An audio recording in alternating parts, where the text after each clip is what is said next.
လာပါစပင်းနေလင်းတဲ့အကြောင်းလေးပြောချင်တယ်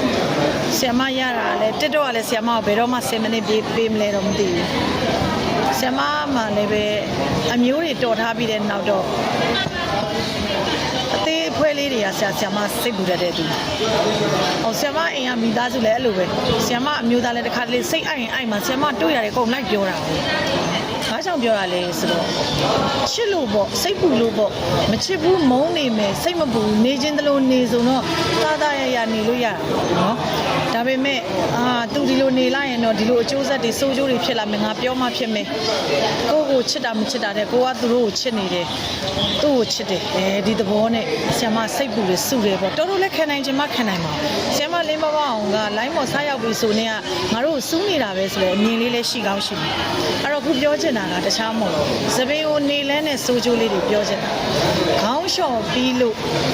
ဆိုင်နေမှာသွားလျှော်လို့ dryer နဲ့မှုတ်ပြီးလို့အိမ်ကိုစပင်း6သွေးတော့မှပြန်လာတာအကြောင်းမဟုတ်ဘူးစပင်းနဲ့ပတ်သက်တဲ့စိုးကျိုးနှစ်ခုကိုအခုပြောသွားမယ်နံပါတ်1ကအိမ်မှာနေပြီးအိမ်မှာခေါင်းလျှော်တဲ့သူမီးပြတ်နေတဲ့ dryer သုံးလို့မရဘူး dryer မရှိတဲ့သူတွေ dryer သုံးလို့မရတဲ့သူတွေမီးရပြတ်နေတဲ့ခေါင်းကလျှော်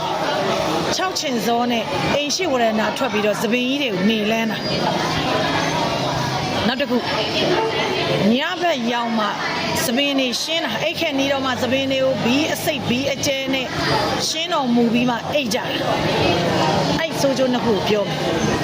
စပင်းကိုခေါင်းလျှော်ပြီးနေလဲရင်နံပါတ်1ကသိပ်ပယ်နီးကြအရာခေါင်းလွန်စွာပြင်းထန်စွာကြိုက်ခဲတယ်နှထင်ထိုးတယ်သွေးတိုးတယ်မျက်စိတွေအလင်းရောင်တွေဖြစ်ပြီးမျက်စိကြိုက်တတ်တယ်ဥကောင်းပိုင်းဆိုင်ရာယောဂတွေဖြစ်တတ်တယ်စပင်းကိုနေလဲရင်သိပ်ပယ်နီးကြမကောင်းဘူးဗေဒပညာရဲ့အရာကြတော့စပင်းကိုနေလန်းတာနဲ့အိမ်အောင်ဦးစီးဒုက္ခရောက်တတ်တယ်မိမိကိုယ်တိုင်ငွေရှာနေတဲ့သူဆိုရင်စီးပွားရေးနဲ့ပတ်သက်လို့ကြာဆင်းတတ်တယ်ငွေကြေးတွေအဝယ်နှဲသွားတတ်တယ်အမှုအခင်းတွေကြုံတတ်တယ်အိမ်အောင်ရေးနဲ့ပတ်သက်ပြီးတောကတွေကြုံရတတ်တယ်ဘာမှကောင်းကျိုးမရှိဘူးအဲ့တော့ဆင်ခြင်ရမယ်နံပါတ်2ညအိတ်ခဲနီးမှညတိုင်မှအမောင်တို့ဖုံးလွှမ်းမှစပင်းရှင်းတဲ့သူတွေကျမတို့တော့အိတ်လို့ရှိရင်စပင်းကိုရှင်းပြီးမှအိတ်တတ်တယ်